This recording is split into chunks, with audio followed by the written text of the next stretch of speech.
Dimanche dernier, c'est le dimanche de la miséricorde, la divine miséricorde. Dieu est totalement amour. Il est infiniment amour.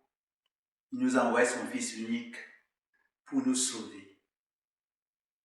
Ce dimanche, je pourrais l'appeler dimanche du témoignage.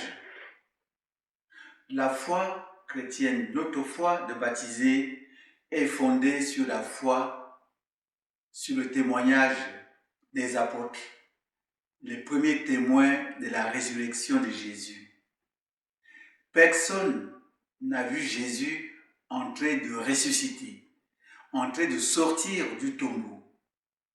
Mais notre foi est basée sur ces hommes qui ont vécu avec Jésus pendant 3 années. Ils l'ont entendu, ils ont vu ce qu'il a fait, guérir les malades, annoncer la bonne nouvelle, pardonner les péchés, ressusciter les morts. Ils étaient aussi témoins de sa passion, de sa mort sur la croix. Pour eux, avec la mort de Jésus, tout est fini. Qu'est-ce qui s'est passé pour que, quelques jours après, ces mêmes hommes qui, hier, avaient peur de la mort, avaient peur pour leur propre vie, les voilà qui annoncent aujourd'hui, avec conviction, avec force, que ce Jésus que vous avez exécuté sur le bois du supplice, ce Jésus que vous avez crucifié, il est vivant. Dieu l'a ressuscité.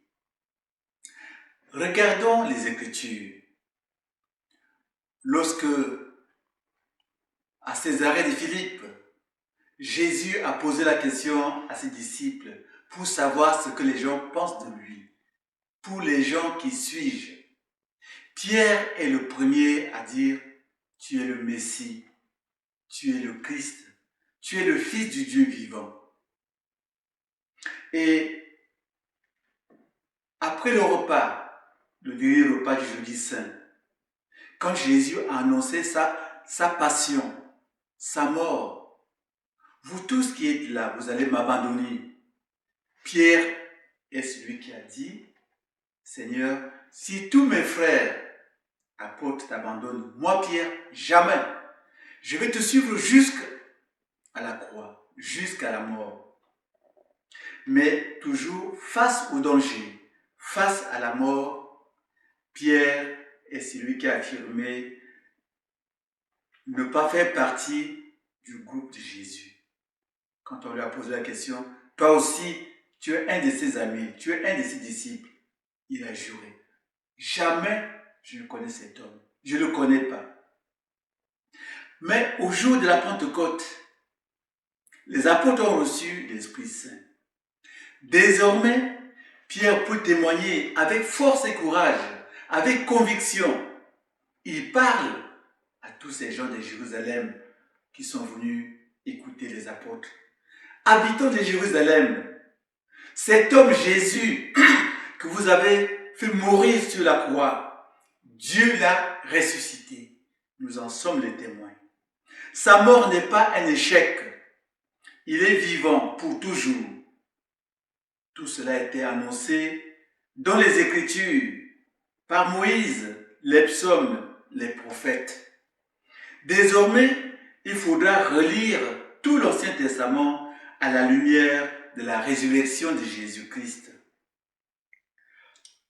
Cette bonne nouvelle a été annoncée d'abord au peuple juif, puis très tôt aux païens. De Jérusalem, cette bonne nouvelle est arrivée ici chez nous, à Villeneuve-Saint-Georges, à Valenton, à Saint-Louis, Saint-Joseph, à Triage, Sainte-Geneviève, à Saint-Georges, à Notre-Dame de Lourdes, à tout le monde, aux jeunes, adultes, personnes âgées. Qu'avons-nous fait de cette bonne nouvelle? Le chrétien, c'est un témoin qui doit continuer la mission des apôtres. Cette bonne nouvelle a été annoncée à tous les hommes, sans exception. Cet appel de Pierre, nous le retrouvons dans la deuxième lecture de ce dimanche. Quand il dit, ce n'est pas par l'or et l'argent que nous avons racheté de la conduite superficielle de nos pères. Ce qui nous sauve, nous sommes purifiés par le sang précieux de Jésus-Christ. Voilà ce qui nous donne la vie éternelle. C'est pour nous et pour la multitude qu'il a offert sa vie et a versé son sang. Son amour dépasse tout ce que nous pouvons imaginer. Nous sommes invités à recevoir cette lettre de Pierre et à pouvoir l'annoncer autour de nous, dans nos familles respectives, dans nos différents milieux de vie. Et l'évangile de ce dimanche, nous le connaissons. À Pâques, les gens sont venus de partout. C'était le grand pèlerinage. Les amis de Jésus étaient là aussi. Malheureusement pour eux, ils ont vu leur maître se faire arrêter, porter la croix. Beaucoup étaient là, l'ont vu sur la croix. Sacrée désolation. Mon Dieu, pourquoi m'as-tu abandonné? Et puis c'était la fin. C'était le désespoir. Tous, là on ne parle dans l'évangile des amis de Jésus qui étaient venus d'Emmaüs.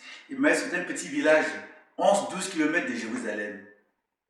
Il n'y avait pas de transport, ils étaient venus à pied. Et le voilà qui repartent chez eux, démoralisés, découragés, désemparés. On croyait que c'était cet homme qui allait libérer Israël.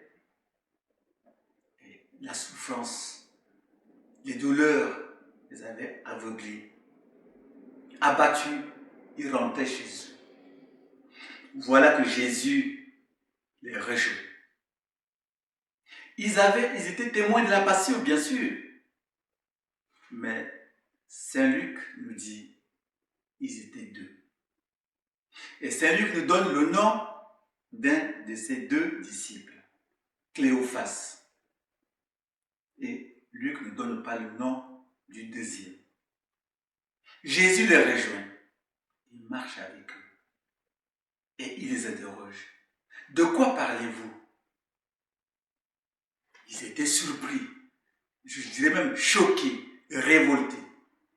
Es-tu le seul dans Jérusalem à ne pas savoir ce qui s'est passé ces jours-ci? Ce Jésus, un grand prophète, voilà que nos grands prêtres l'ont arrêté, ils l'ont crucifié. Et Jésus se met à leur expliquer les Écritures. Nous pouvons lire la Bible tout seuls, mais si le Christ n'est pas dans nos cœurs, si l'Esprit Saint n'est pas avec nous, nous ne pouvons pas comprendre le sens profond, le sens réel de l'Écriture sainte. Il faut que l'Esprit Saint soit avec nous. Il faut que le Christ lui-même, lui qui est la parole vivante, il faut que lui-même se révèle à nous dans sa parole, dans les Écritures. Oui, nous sommes souvent ce disciple marqué par la tristesse et le découragement. Nous sommes peut-être le deuxième disciple qu'on n'a pas donné le nom. C'est peut-être toi, Mathieu. C'est peut-être toi, Yves. C'est peut-être toi, Joséphine. C'est peut-être toi, Déline. Que sais-je encore? Chacun de nous peut être ce deuxième disciple. Et nos difficultés quotidiennes, et en ce moment, la pandémie nous aveugle. Nous sommes découragés. Pourquoi tout cela? Nous ne comprenons pas. Et Jésus ressuscité marche avec nous. Et on nous dit, arrivé à Emmaüs, les deux disciples invitent Jésus à rester avec eux. Reste avec nous, Seigneur, car il se fait tard et déjà la nuit baisse. Et Jésus se met avec eux à table. Il prend le pain, il le rend. Il leur donne. En ce moment, leurs yeux s'ouvrent. Ils le reconnaissent. Oui, aujourd'hui, depuis le confinement, beaucoup de nos frères et sœurs ne communient pas. Il manque quelque chose. Et c'est très important. Le corps et le sang de Jésus. C'est notre nourriture spirituelle. C'est notre force. Le malade qui ne mange pas, l'homme tout court qui ne mange pas, ne pourra pas avoir la force pour continuer à vivre, pour continuer à marcher. Et Jésus, alors que leurs yeux s'ouvrent, les disciples, ils reconnaissent Jésus. Pour reconnaître le Christ ressuscité, présent dans notre vie, il nous faut le regard de la foi. Une foi réchauffée par la parole de Dieu et surtout par l'Eucharistie. C'est ainsi que le Christ ressuscité nous rejoint au cœur de nos vies quotidiennes, de nos épreuves, pour raviver et fortifier notre espérance. Et quand on a reconnu et accueilli le Christ vivant, on ne peut pas le garder pour soi-même. On a envie de le crier sur le toit, au monde entier. Même si nous ne pouvons plus sortir, nous sommes appelés pour témoigner aux yeux de tous dans la foi qui nous anime. Notre témoignage doit rejoindre tous les hommes, en particulier celles et ceux qui sont malades, celles et ceux qui sont abandonnés à eux-mêmes, jusqu'aux périphéries. Que le Seigneur nous donne force et courage en vue de cette mission qui est très délicate. Amen.